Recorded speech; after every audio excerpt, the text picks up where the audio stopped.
Okay, this is the Big Rock Pro, Amptweaker Big Rock Pro. We basically took the fat rock and the tight rock and tried to make a 2-button pedal that would get a lot of those same tones.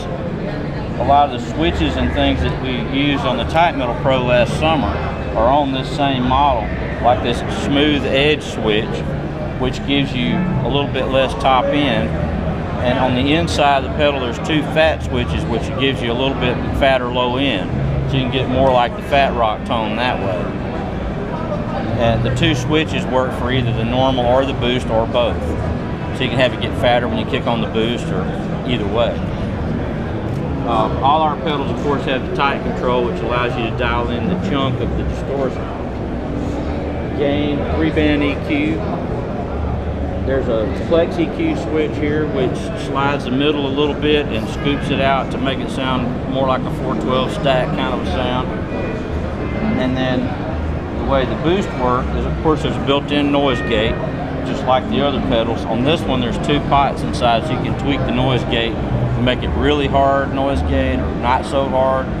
You can kick in a second noise gate if you got a real, like if you're using single coils, you can really dial that out of there. Then the boost system, when you kick on the boost, you've got 2 volume controls here, a gain boost and a volume boost. So you can just make the volume come up a little bit, or probably for bass you might rather just use the gain one and maybe the fat switch. There's also a mid boost switch right here, so if you wanted to start with more of a little bit more of a scoopy sound for your basic tone, then when you hit the boost you can make it have a mid boost so it cuts through a little bit better without necessarily having to get so much louder.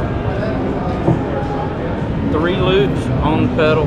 It's got a universal loop that works all the time when the pedal's on. Sidetrack loop, like the other rock pedals, that works when the pedal's off. So you can throw your chorus in there or your compressor or whatever kind of clean stuff you want to have. And then there's the boost loop right here, comes on with the boost. Oh, neat.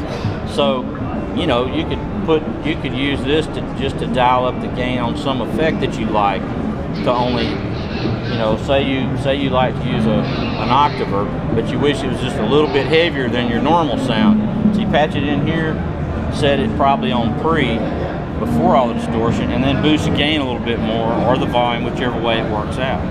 The volume would be handy if you had a lossy effect that you want to kick in there. Use that to balance that out. And I hadn't even really considered that as being a way to tweak an effect that you add on, but that's another way you can use it. Very cool. So.